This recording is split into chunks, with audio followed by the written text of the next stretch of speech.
I caught my wife cheating with our neighbor. Then my sister took her side and mocked me.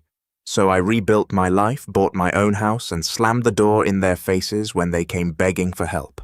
I'm a 34-year-old male, and I never thought I'd be posting on Reddit about this crap. But here we are. I used to have what I thought was a pretty decent life. A decent job as a mechanic at a local garage, a rented house in an okay neighborhood, and a wife, I'll call her Jessica, that I'd been with since college. Nothing fancy, but it was stable, you know. I worked hard, paid the bills on time, and thought I was building something that would last. Jessica and I weren't perfect, but whose relationship is? We had our routines, our inside jokes, our plans for the future. Or at least I thought we did. 2 years ago, my life basically exploded when I walked in on my wife Jessica screwing our neighbor in our bed. I'm not even making this up. I came home early from work because I wanted to surprise her for our anniversary. Guess the surprise was on me. I still remember the look on her face when she saw me standing in the doorway. Not even embarrassment, just annoyance that I'd interrupted. That's when I knew our 6-year marriage was actually dead, long before I opened that bedroom door. The next few weeks were a blur of arguments, fake apologies, and me sleeping on my buddy Mike's couch, while trying not to completely lose my mind. Jessica kept saying it was just a mistake, and how we could work through this. But then I found texts going back months. This wasn't a one-time thing. She'd been cheating pretty much our entire marriage. The divorce was nasty as hell. She tried to take everything, including the car I'd bought before we even met. Her lawyer was this shark in a suit who kept looking at me like I was dirt. Meanwhile, I could barely afford my lawyer, who honestly seemed more interested in his lunch break than my case. But the worst betrayal wasn't even from Jessica. It was from my sister Amber, a 29-year-old female. We'd always been close, or so I thought. She's a single mom with 2 kids. I'd always helped her out when times were tough, bought school supplies for my niece and nephew, fixed her car countless times, even paid her rent twice when she was between jobs. And how did she repay me? By completely siding with Jessica. Not because she thought I deserved to be cheated on, but because Jessica was buying her stuff, new clothes, taking her out to fancy restaurants, even babysitting, so Amber could go on dates, and the cherry on top. Jessica promised to hook her up with this supposed rich friend of the guy she was cheating with. Amber was literally trading her loyalty for the chance at a sugar daddy. You probably drove her to cheat anyway. Amber told me over the phone when I called her that she was still hanging out with Jessica. Men never understand what women need. That was the moment I realized I was truly on my own. I hung up, blocked her number, and made a decision right then. I was going to rebuild my life if it killed me. So I packed up the few things Jessica's lawyer let me keep and found the cheapest apartment I could. It was basically a shoebox with a bathroom attached. The kind of place where you can cook dinner, watch TV, and use the toilet without getting up from your bed. Yeah, that's small. I remember sitting on that lumpy mattress the first night wondering how the hell my life had collapsed so fast. Like 6 months before I was married, had a decent place to live, thought my sister had my back, and was actually pretty happy. Now, I was in a crappy apartment that smelled like the previous tenant's cats. My wife was screwing half the neighborhood, and my sister was Team Jessica all the way. The worst part was seeing their Instagram posts. Jessica and Amber were suddenly BFFs, posting selfies at restaurants I could never afford to take Jessica to, with these long captions about living your best life, and toxic people, meaning me, obviously. One time they even posted from a weekend trip to the beach that Jessica and I had always talked about taking, but never had the money for. Guess she found the money once I wasn't in the picture. My parents weren't much help either. They kept telling me to try to work things out with Jessica because marriage is about compromise. When I told them about catching her literally in bed with another dude, my mom said, "Well, relationships are complicated, honey." Yeah, no kidding, Mom. I think that's what hurt the most. Everyone acting like I was overreacting by being upset that my wife was cheating, like I was the unreasonable one for not wanting to stay with someone who had been lying to my face for years. The breaking point came when I ran into Amber at the grocery store, about a month after moving into my shoebox apartment. I was buying ramen and cheap coffee, basically my entire diet at that point. and she was loading up on expensive snacks, the kind of stuff she could never afford before. I tried to avoid her, but she spotted me and came over with this fake concerned look. "Oh my God, you look terrible," she said, eyeing my cart. "Are you eating enough?" Before I could answer, she launched into this story about how Jessica was doing so much better now and how her new boyfriend, the neighbor she'd been cheating with, was so generous and took them all out to this fancy restaurant last weekend. "You know," she said, leaning in like she was sharing some big secret, "Jessica told me everything about why your marriage failed. You really should have paid more attention to her needs." I just stared at her, not even knowing how to respond to that. My sister, who I'd helped raise after our dad left when she was 12, was standing in front of me basically saying I deserved to be cheated on. "Jessica's new boy might have a friend you'd like," she added with a smirk. "Someone who can afford better groceries than this." She gestured at my cart. I left my groceries right there in the aisle and walked out. Didn't say a word to her, just turned around and left. That night I made a plan. I was done feeling sorry for myself. Done letting Jessica and Amber make me feel like I was the problem. I was going to rebuild my life from scratch, and I was going to do it so well that they'd choke on their words. My goal was to work my ass off until I could afford a place of my own. A real place, not a depressing shoebox. Something that was mine that no one could take away from me. Revenge would taste sweet in the end. So my routine went insane and probably not healthy, but I didn't care. I'd wake up at 5 o'clock in the morning, hit the crappy gym in my apartment building, basically just a treadmill and some dumbbells in a closet, then get to the garage by 6:30. I'd work until 6 or 7 o'clock in the evening, sometimes later, if we had emergency repairs. Then I'd grab some cheap takeout, go home, and study until my eyes couldn't stay open anymore. Weekends weren't any better. I picked up side jobs fixing cars for cash, changed oil, replaced brake pads, swapped out alternators, basic stuff I could do in parking lots with minimal tools. It wasn't exactly legal, but it paid, and I needed every dollar. The manager, I'll call him Rick, started giving me more responsibilities at the shop. First, it was just ordering parts and talking to customers. Then he let me handle the scheduling and some of the hiring. By month 6, I was basically running the place while he supervised, aka played solitaire in the back office. "You know," he told me one day while we were locking up, "I've owned this place for almost 30 years. Never had someone work as hard as you do. What's driving you, kid?" I thought about telling him the whole sad story. The cheating wife, the backstabbing sister, the whole mess. But instead, I just said, "Trying to buy a house." He nodded, like that made perfect sense. Good goal. Nothing better than having your own place. No landlord to answer to. No worrying about rent going up. Smart move. That simple validation meant more to me than he probably realized. In a world where everyone seemed to think I was the bad guy for being upset about being cheated on, having someone just say "good job" was huge. The funny thing is, even though I was working non-stop, I started feeling better. Like the constant activity kept me from sitting around feeling sorry for myself. And seeing actual progress in my bank account every month gave me something to focus on besides how much my life sucked. Don't get me wrong, I still had bad days. Days when I'd see a post from Jessica or Amber and have to resist the urge to throw my phone against the wall. Days when a customer would come in who reminded me of Jessica, and I'd get flashbacks of her cheating.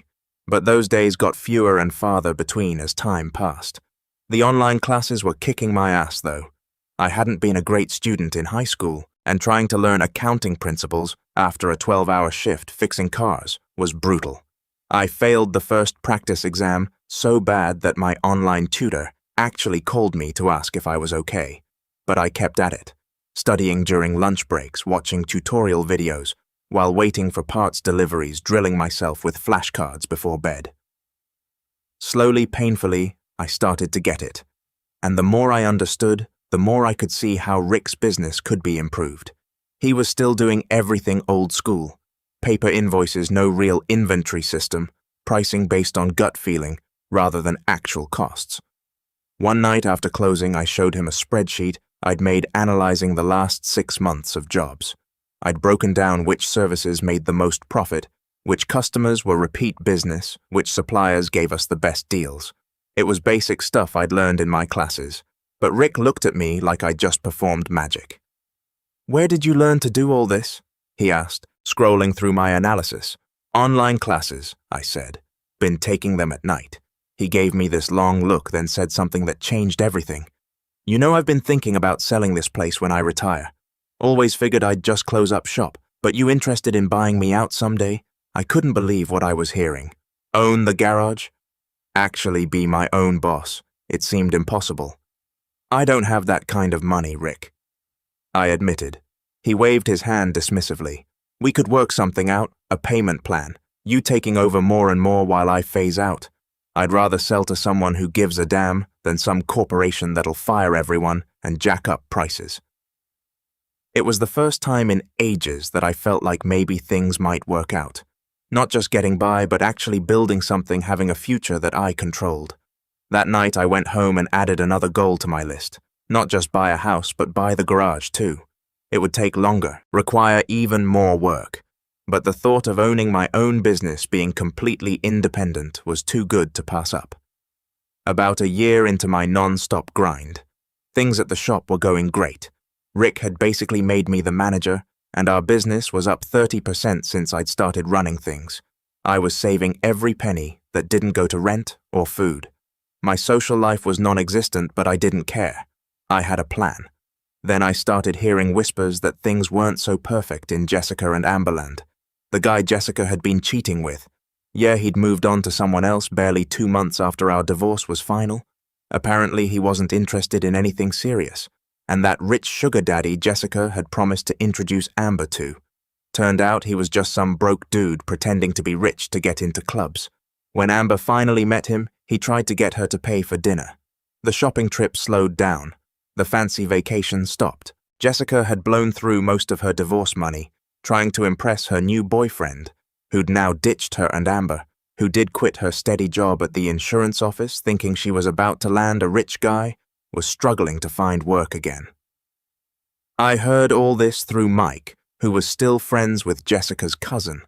I didn't say anything when he told me, didn't laugh or say I told you so, just nodded and kept working on the transmission I was fixing. But inside, I'm not going to lie, it felt good to know karma was finally showing up. Rick noticed how much effort I was putting in and offered me a deal I never expected. He wanted to start the process of me buying him out of the business. "You're running it anyway," he said. "Might as well own it." We worked out a payment plan that would take years, but it was doable. Between that and my savings, I finally had enough for a down payment on a modest house in a decent neighborhood. Nothing fancy, but it would be mine. The day I signed the papers for the house, I immediately got a text from a number I didn't recognize. It was Amber. Somehow she'd gotten a new phone and wanted to reconnect. Said she missed her brother and how family should stick together. I didn't respond. I was too busy planning my move. Then one Saturday, I was at the shop late finishing up a complicated engine rebuild when Rick came in. He usually didn't work weekends, so I was surprised to see him. "Don't you ever take a day off?" he asked, shaking his head. I shrugged. Got nowhere else to be. He sat down on the stool next to my workbench. "Look, I've been meaning to talk to you about something. My wife and I are thinking about moving to Arizona. Her arthritis is getting worse, and the cold winters here aren't helping. Doctor says a warmer climate would be good for her." My heart sank. Was he selling the garage to someone else after all my hard work? "So what happens to the shop?" I asked, trying to keep my voice casual. He looked at me like I was an idiot. "That's what I want to talk about. I'm ready to accelerate our plan.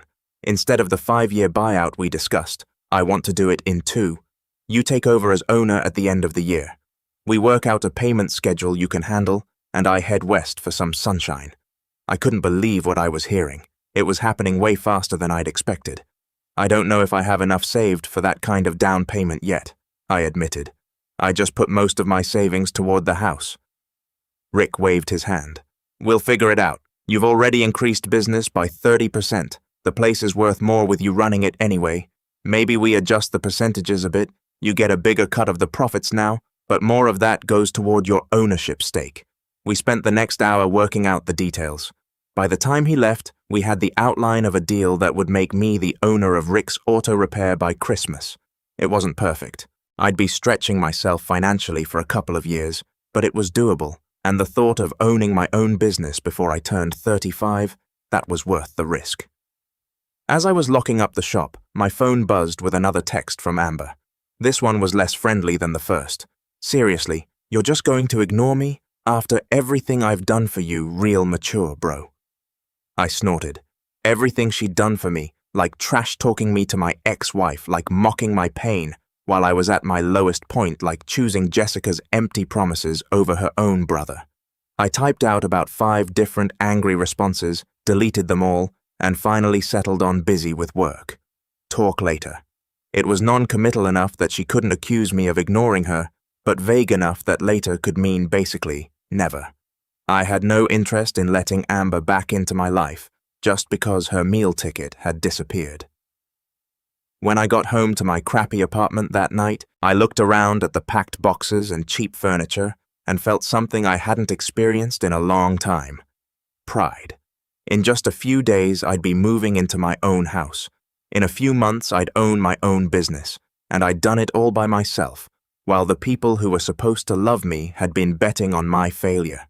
And because nothing in this life is perfect, the next morning, I got a call from the real estate agent. The seller was trying to back out, claiming they got a better offer.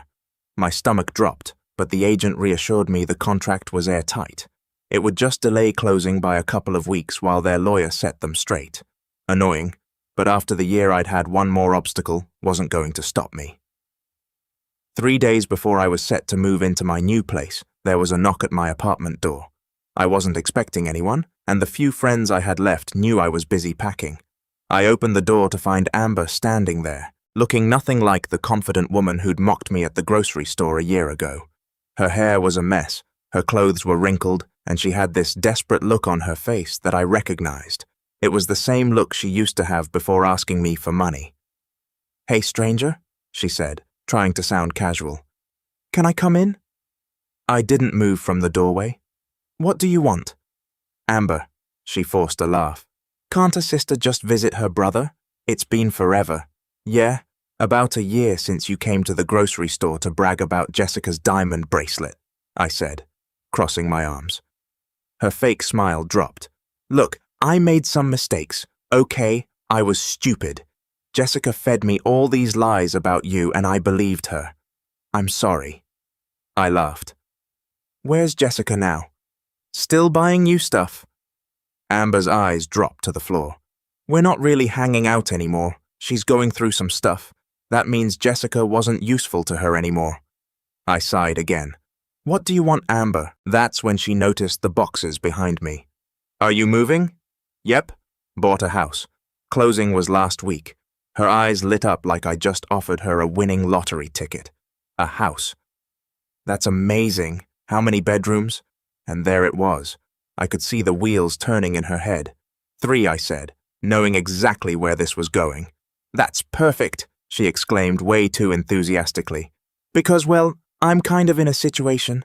My landlord's selling the building and we have to be out by the end of the month. The kids and I have been looking, but you know how crazy rent is these days." I just stared at her, waiting for her to get to the point. "So, I was thinking," she continued, "maybe we could help each other out. The kids and I could move in with you. We wouldn't be any trouble.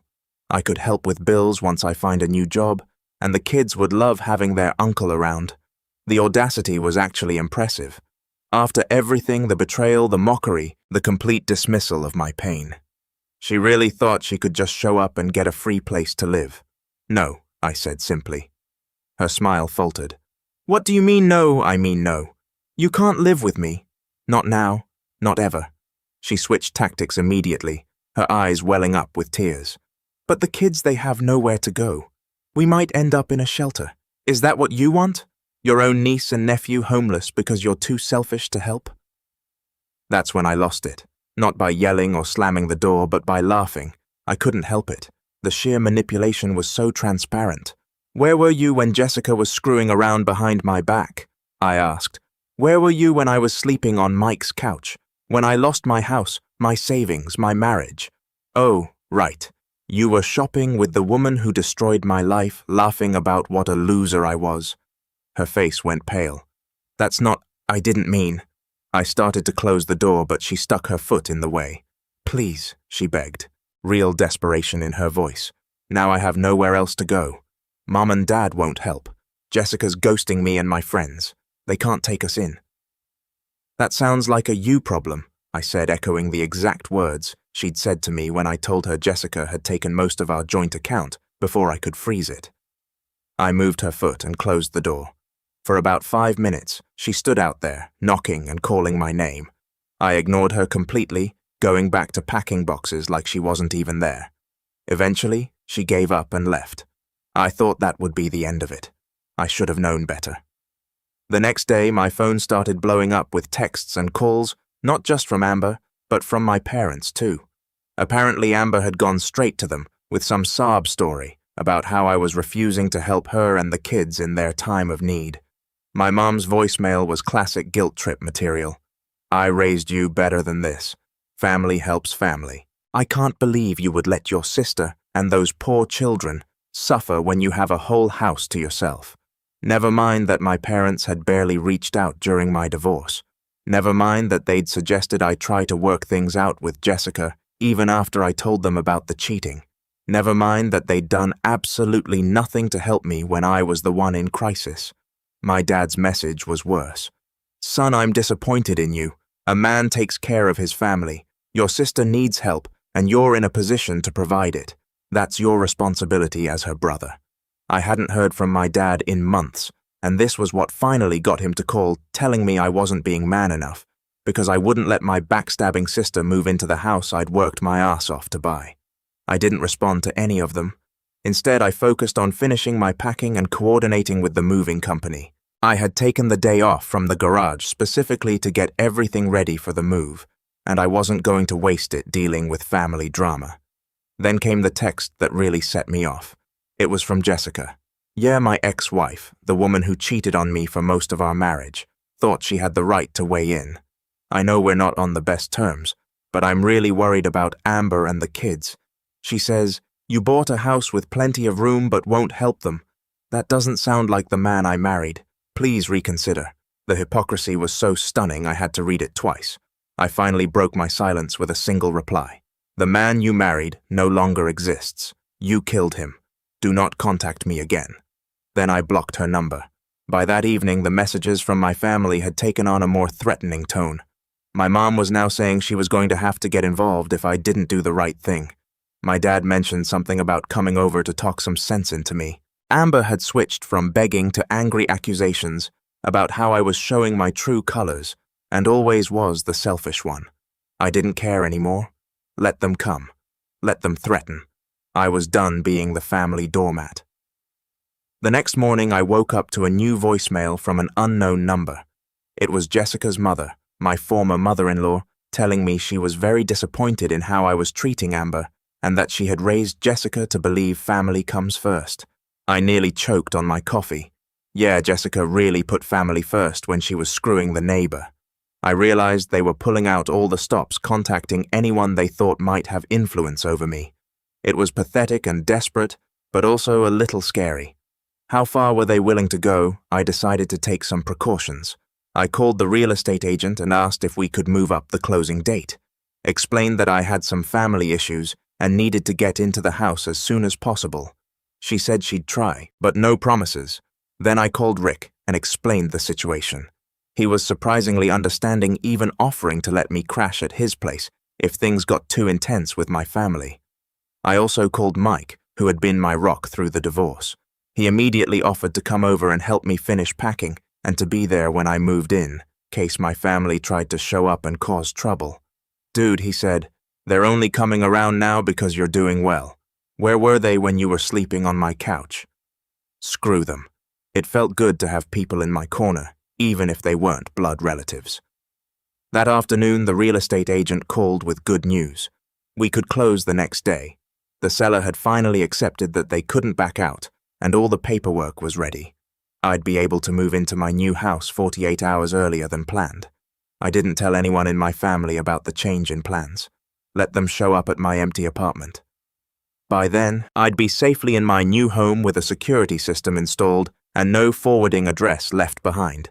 Moving day came, and I left my crappy apartment behind for good. My new house wasn't anything special by most people's standards, but to me it was everything.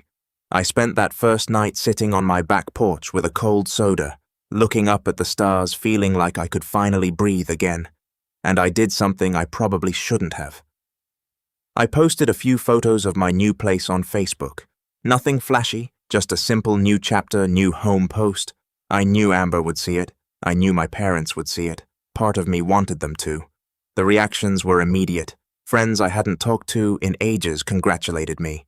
Guys from the shop liked the post. A few people from high school commented about how well I was doing. And then the private messages started. My dad telling me how disappointed he was that I would flaunt my success while your sister struggles. My mom saying I was being needlessly cruel. And Amber, she went nuclear. She posted this long dramatic rant on her page about how money changes people. She didn't tag me, but everyone knew who she was talking about. I didn't engage with their drama. I focused on the garage. Business was booming, and Rick was talking about retiring earlier than planned. We were working out the details of me taking over completely within the next year. For the first time since finding Jessica with that guy, I was actually happy, not just surviving, but thriving. And I'd done it all on my own. But of course, they couldn't just let me be. 3 days after I moved in, my mom called from a new number I hadn't blocked yet. I picked up without checking caller ID, thinking it might be a client from the garage. Hello? Finally, you answer. My mom's voice was that special mix of relief and accusation. We've been trying to reach you for days. I sighed. What do you want, Mom? What do I want? I want you to act like the son I raised. Your sister and those children are about to be homeless, and you're ignoring their calls while living in a big empty house all by yourself. I had to laugh at that big empty house. Mom, it's a modest 3-bedroom in a middle-ass neighborhood, and it's not empty. I live here. You know what I mean? She snapped. You have room. They need room. It's that simple. Nothing's ever that simple, I said. Where was all this family concern when Jessica was cheating on me? When I was the one who lost everything? There was a pause on the line. Then in a softer voice, she said, That was different. How was it different? I demanded. You're a man, she said. Like that explained everything. Men can take care of themselves. Amber has children. And there it was. The double standard that had defined my entire relationship with my family. I was expected to handle everything on my own, to sacrifice to be the strong one. But Amber, she got endless excuses. Mom, I said, keeping my voice calm. I worked 80-hour weeks for 2 years to afford this house. I took online classes after 12-hour shifts at the garage. I lived in an apartment where the bathroom ceiling leaked when the upstairs neighbor took a shower. I did all that by myself without help from anyone, especially not my family. So no, Amber can't live with me. She made her choice when she sided with Jessica, and now she can deal with the consequences. She made a mistake. My mom insisted. People make mistakes. Yeah, they do. I agreed. And sometimes those mistakes have consequences that can't be fixed with a simple sorry. This is one of those times. So you'll punish the children too. They didn't do anything wrong. It was a low blow using my niece and nephew against me. I love those kids, even though I hadn't seen them much since the divorce. But I knew what would happen if I let Amber move in. She'd never leave, and eventually I'd end up supporting all 3 of them, while she went back to her old ways. The kids have grandparents with a 4-bedroom house, I pointed out. Why aren't they moving in with you and Dad? Another telling pause. Your father and I are too old to have children running around. We need our peace and quiet. They wanted to use my house as a dumping ground for Amber's problems, so they wouldn't have to deal with them. Well, I need my peace and quiet too, I said. After the past 2 years, I've earned it. This isn't over. My mom warned before hanging up. She was right about that. At least it wasn't over. Not by a long shot. The next day, I came home from work to find Amber's car parked in my driveway. She was sitting on my front porch with her kids surrounded by suitcases and garbage bags full of clothes. What the hell is this? I asked as I got out of my truck. We got evicted, she said loud enough for the neighbors to hear. We have nowhere else to go. The kids looked confused and tired. I felt bad for them, but this level of manipulation made my blood boil. "So you thought you'd just show up at my house with all your stuff without even asking," I said. "You wouldn't let your own niece and nephew be homeless," she said defiantly. I took a deep breath. "Amber, this isn't going to work. I'm not letting you guilt me into this. Take the kids to Mom and Dad's. They won't take us," she admitted. "They said they're too old for kids." "Then call Jessica," I suggested. "You two were best friends, remember? Shopping buddies. She can put you up." Amber's face darkened. Jessica and I were not really talking anymore. "Shocking," I muttered. "Look, I feel for the kids. I really do. But you can't stay here. You're a real piece of work." Amber spat, acting all high and mighty because you've got a house now. Newsflash, you're still the same loser Jessica cheated on. No wonder she couldn't stay faithful. Who would want to be with someone so selfish and cold? And just like that, any guilt I might have felt vanished. That was the real Amber, the one who had mocked my pain, who had chosen Jessica over her own brother, who was now trying to manipulate me using her children. "Get off my property," I said coldly. "Now, or I really will call the cops." She must have seen something in my face that told her I meant it, because she started gathering up her bags. "Come on, kids," she said loudly. "Your uncle doesn't want us. We'll figure something out on our own like we always do." A week after Amber's little stunt on my porch, I thought things would finally settle down. I had my house, my business, my peace. But people like her and Jessica, they don't go down without one last desperate attempt. I knew better. So I took precautions the morning after Amber's stunt on my porch. I went straight to the county clerk's office and filed for a no trespass order against her. The process was easier than I expected. Turns out, when someone shows up with bags and kids trying to force their way into your home, that's actual grounds for concern.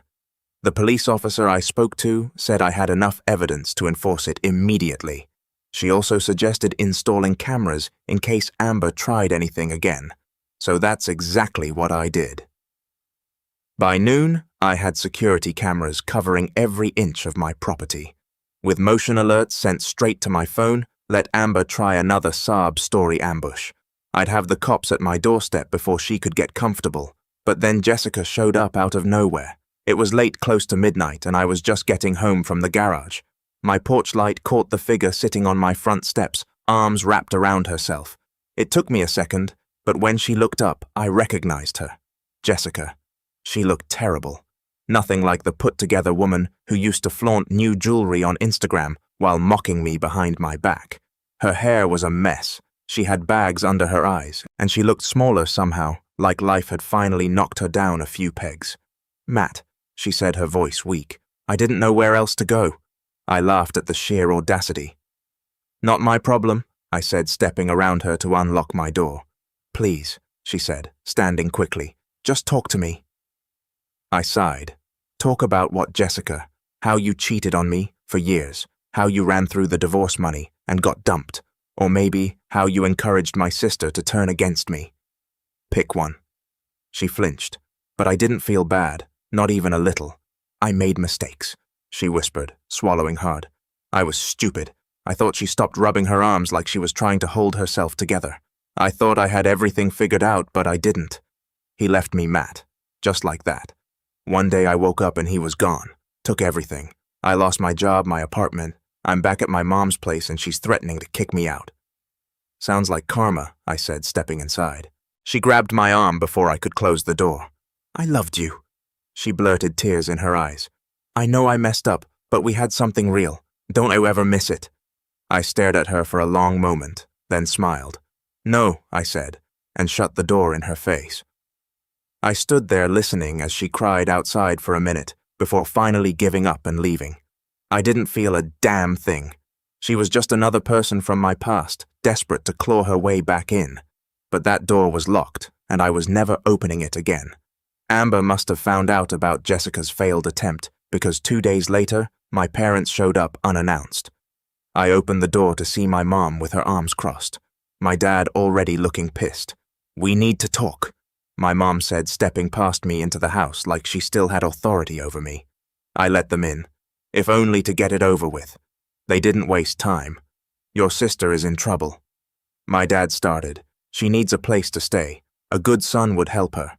A good son, I repeated, laughing. Funny, I don't remember hearing from you when I was the one who needed help. My mom's face hardened.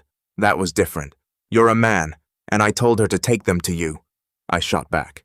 But I guess your peace and quiet is more important, huh? You want me to be the responsible one, but only when it benefits you. My dad stood up, voice cold. You're selfish. You let money change you. You're not the son we've raised. That hit, but not in the way they intended. I just nodded. You're right. I'm not the son you raised. That guy would have let himself be guilted into taking care of a woman who betrayed him. That guy would have kept giving to people who never gave back. That guy would have let his family walk all over him. I looked them both in the eye. But that guy's gone, and you should probably leave. My mom huffed, grabbing her purse. You'll regret this. Doubt it, I said, holding the door open. They left without another word. I closed the door behind them, locked it, and stood there for a second, taking it all in. I wasn't their son anymore. Good. I didn't need to be. I had a house, a business, a future. I built it all from scratch. And as I stood in my own home with nobody left to drag me down, I realized something. I'd never been freer in my entire